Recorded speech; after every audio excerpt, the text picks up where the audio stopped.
Hey, what's going on, guys? This is Paul Hutchings coming to you with another episode of The Good Parts. This is a daily social media show where I go live once a day, Monday through Friday, right around 11 a.m. Eastern Standard Time to share one good part from my life and or business in an effort to help you and me and as many people as we can, inspire freedom, happiness, goodness, joy, prosperity, abundance, all the good things that life has to offer. And in today's live, I want to share with you some really good advice that I got a number of years ago that has helped me in many moments, many down moments that I've had over the years. I do my best to stay positive and happy and excited and enthusiastic about life and business.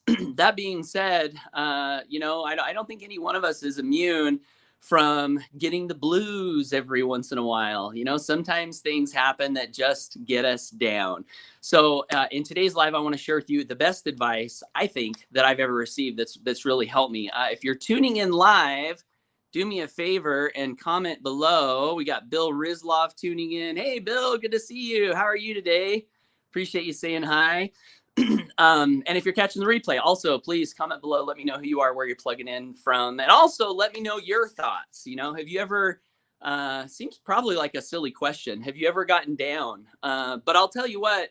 In the internet age in which we live, it does seem that most of the time, what we see on social media is people's highlight reels. We oftentimes don't see the pain that goes on behind the facade of whatever we put out on social media.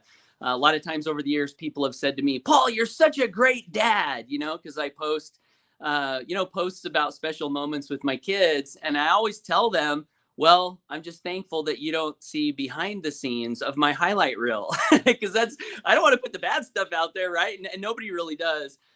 So Amy, hey, good to see you. Thanks for helping to inspire this content today. She says, love you. I've never gotten down. She's joking. All right. Thanks, Amy. Bill says doing awesome. All right. Well, here it is. And this was inspired by a conversation I had yesterday with Amy. Amy's here today. So thank you for commenting or for having this conversation with me.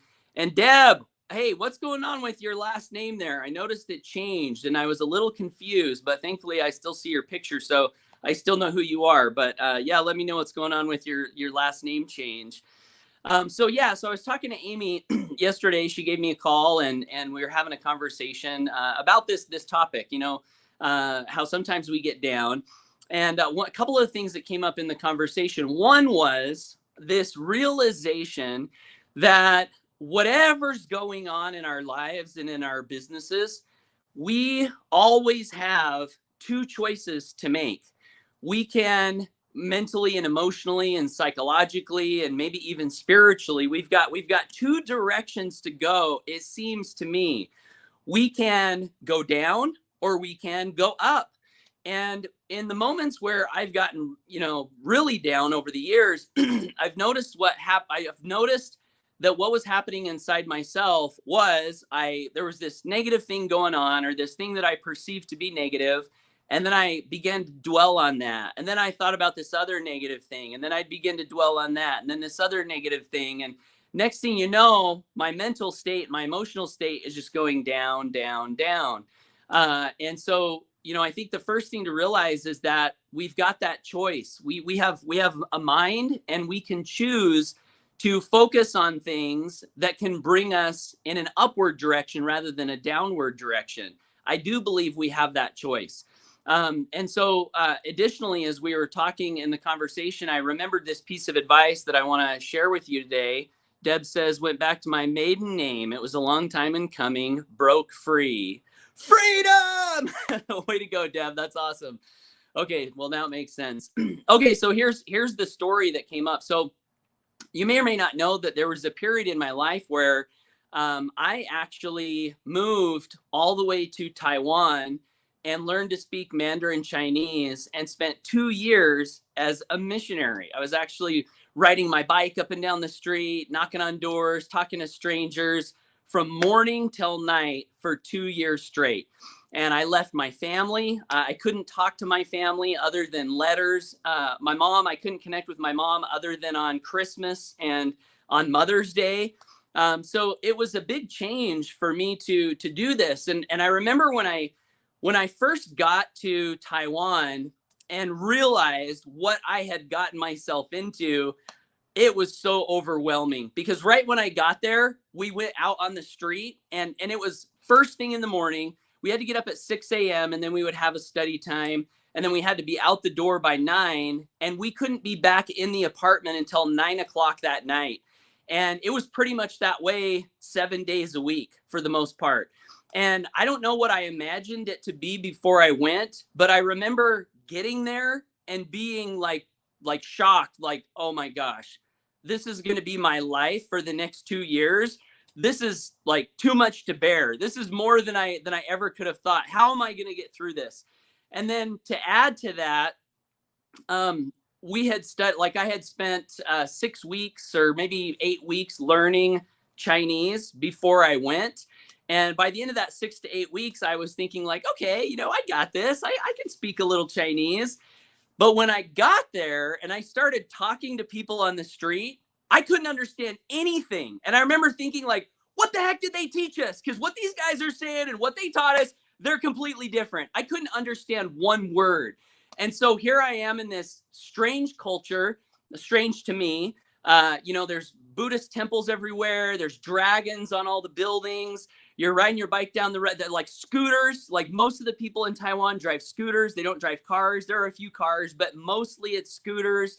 Riding my bike down the road and looking over and seeing this big red Buddhist temple with incense burning and people doing ancestor work. I don't know if you want to call it ancestor worship or ancestor respect, but they have these different practices over there than we have here in America, where they'll honor their ancestors. So they'll have food laid out on a table and stick incense in them, and they call it bye-bye, is what they call it. Anyway, the point is, it was like I had landed on another planet. And I remember just, man, being down on my knees praying, like, how the heck am I going to ever get through this? And I wanted to tell you those little details because it leads up to this great advice that I got. One of the church leaders of the church that had sent me over there, he was telling a story of how he too, when he was younger, served a mission like this, and he served over in the UK. And he was talking about how he just got so depressed, thinking about how he wasn't going to see his family for 2 years, how he was having to do this work and talk to strangers all day, every day. And he just got really, really down in the dumps. And he was writing letters to his dad. And his dad wrote him this letter back after listening to his son, talk about his down in the dumpedness, if you could say. And his dad wrote him one sentence that he then passed along to me via a conference that I attended. And this was the sentence. He said, Gordon was his name. He said, Gordon, forget yourself and go to work. And that was it. That was the sentence. And this church leader that was telling this story said that sentence just really struck him, that part of the reason he was so down in the dumps is because he was thinking about himself and the negative things around him. And, he just couldn't get out of this hole of how his life was going to be and how that was going to be affecting him for the next 2 years. And so he decided to follow that advice and forget himself, forget his problems, and go to work and begin focusing on other people and begin focusing on how to be of value to the people that he was serving while he was there during that mission trip. And I remember hearing that advice, and so many times over the years, I've thought of that. Paul, forget yourself and go to work. Whenever I get down, whenever I'm bummed about certain things happening, I've always been reminded of that. And it mirrors some advice that I got from Napoleon Hill in one of his books. I think it was The Law of Success, where Napoleon Hill was talking about his down moments and how he came to the realization that one of the fastest ways to get out of a down moment or to get off of your own problems is to start focusing on helping other people solve their problems. And I don't know why that it is that it works, but I will say that for the most part, it works extremely well. I think that when you stop thinking about your own problems and start focusing on helping other people solve their problems, a number of things happen. One, you start to realize that your problems in comparison to the other to people's problems, they start to seem a little bit less. That's one of the things that I've loved about building a home-based business over the years is back in the day, I used to talk to people every day on the phone, and I would ask them questions about their lives and their stories and where, how did they get to where they're at and what's going on. And a lot of times people would just open up to me. And I had a chance to hear that many people were struggling with things that were so much bigger than the things that were happening in my life that I was allowing to get me down. And so seeing that other people have bigger problems than me started to help me see that, wow, my problems aren't that big. And the other thing I think that happens if you forget yourself and go to work is you get out of your problems and you get on to solutions. And I think one of the biggest things we can do in changing a negative state into a positive state, there's two things. So one is to focus on your purpose and your plan. And hopefully that's forgetting yourself and going to work, because your purpose hopefully has something to do with achieving something for yourself, which is good. But in the process of achieving something for yourself, what I found is that the best way to do that is to help other people along that journey. So if you can fill your mind with your purpose, where you're going, your vision, a lot of times your vision is like the sun, and it is so bright and it'll drown out whatever clouds of little problems you have here and there. If you can fill your mind with your vision, and then your plan are what are the things you're going to do about it. And if you can fill your mind with your purpose and your plan, oftentimes these problems that we have that really any one of them, if we dwelt on any one of them for too long, it could take us into a down state. But moving those problems aside and focusing on the purpose and the plan tends to help an awful lot. So forget yourself and go to work, focus on your purpose and your plan, fill your mind with your purpose and your plan. And then the second thing that I think is really helpful, Deb says, forget yourself and go to work, focus on other people. Yeah, it's magic. I mean, it seems so simple and like, that's just such a little cliche piece of advice, but it's profound, really, the power that it can bring to your life and to the lives of other people. So that's piece number one. And then second piece that I think is important is remembering that things affect us oftentimes to the degree that we give meaning to them. So strive to remember that we can make things mean almost anything that we want them to mean. So problems happening, maybe we got problem one, problem two, problem three, and then all of a sudden, because we had two or three problems pop up at the same time, we can make that mean that we're spiraling down. It's all falling apart. The world's crashing down on me. Why is all of this stuff happening all at one time? And when you step back and look at that, and you look at problem one, problem two, problem three, is it really true that your whole world has come crashing down? Is it really true that, like the sky is falling and it's all falling apart? Probably not. But we look at those things happening in correlation, and then our minds make those three things mean those things that are much heavier than they need to be. So it's just as easy, maybe if we make it easy, to look at problems, and maybe we're in a situation where all this stuff is happening, and we can make it mean something else. We could make it mean that, wow, this is growing me. I must be on the right track because I'm being tested right now. And I'm having an opportunity to see what I'm going to do when life throws bricks at me. Am I going to fall down and take the count and lie on the ground crying and bleeding and feeling sorry for myself? Or am I going to grab one of those bricks and crush it? Am I going to grab the other brick and crush it? Because it's going to make me stronger. This must mean that I'm on the right track because I'm being tested. And all great people throughout history and life, it seems like they've had big tests to overcome. So maybe this means that I'm chosen. Maybe this means that, God has great things in store for me for my future. And so if we make those problems mean that, you see, just as I'm talking about that, you see the shift in energy. Like I start to feel courageous. I start to feel like, I'm slaying dragons, and that's what life is all about. Like dragon pops up. what does the hero do? The hero slays the dragon and saves the princess, you know? And these emotions can fill you. And all we've really done is change what those things mean and focus on the purpose and the plan. So this advice has helped me a lot. I wanted to pass it along. I shared it with Amy yesterday. Forget yourself and go to work. And she seemed to really appreciate that advice. And so I felt like this might be good, something good to talk about today. So I'm going to check the comments here. Kevin Coe says some would love to be in our position. So true. Always remember that there are people in the world praying for the things that we take for granted, literally praying. There are people in the world, there are kids in the world that don't even know where their next meal is going to come from.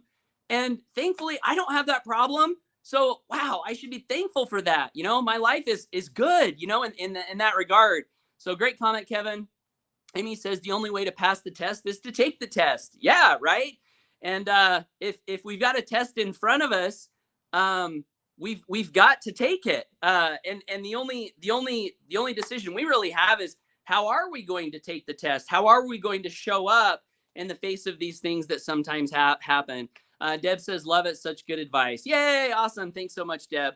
All right, guys. Well, that's it for the content. I am Paul Hutchings. If you're finding me for the first time today, thank you, social media algorithms. And thank you to everyone who's commented below and liked this post, because you help me. You know, if you appreciate this content, you're helping this content be spread out into the world. And if you're one of those people that's finding me for the first time and you got value from this, I do these lives every day, Monday through Friday. So if you want to get more content from me in your social media feed, I would love to encourage you to subscribe to me on whatever platform you're finding this on. And also, the last thing is, the best way to continue to receive value from me is to visit my amazing website here. Where is it? paulhutchings.net/GIFTS. Pick up a free gift and you'll be subscribing to my email newsletter. What do you get on that email newsletter? You get the best of what I have as far as building freedom in your life. It's one of my missions and purposes. One of my big ones is to help people disconnect their time from their money via residual income business that you feel really good about. So it's a great piece of a plan. You know, I think one of the best purposes anyone could ever have is to become financially free. How exciting would it be to know that when you woke up in the morning, you could do whatever it was that you wanted to do. You could do whatever it was that your heart was calling you to do. You could do whatever it was that maybe God was guiding you to do, instead of being forced to do things for money that don't make your heart sing. That's the vision of freedom. And my goal is to do it through principle-centered leadership, to help people understand principles that have led me to a great space of freedom, and that also can hopefully help you get there as well. So you'll see that there's a button on that page. It says something about like grow residual income. So if that's up your alley, check that out. I have some other gifts on that page as well. So if one of those piques your curiosity, pick whichever one you like, and you'll be subscribing to my email newsletter. I email usually once a day, Monday through Friday. And I hope to be a light in your life. That's really the intention of my heart, to be a light in your life, to help you as I'm helping me live my best life, be the change that we can be in the world, and you know, do great things for ourselves and hopefully make the world a better place in the process. So that's paulhutchings.net/GIFTS. And I'm going to check the comments here one more time before I close out. Kevin Coe says, thank you. Thank you, Kevin Coe. Love you, man. I can't wait to see you in November. We're only 2 months away from Freedom Fest, which is really exciting. Posada says, you are freezing. No, actually, I got the heater on here, and I got the sweater on, so I'm feeling pretty warm. Haha, just kidding. Hopefully, I'm not freezing for everybody. Posada says, thank you for sharing this. My pleasure. All right, guys. Well, thanks for tuning in. Get out there, take action, go for your dreams. And I hope to see you in a future episode of The Good Parts, or hope to see you in your email inbox. Bye for now.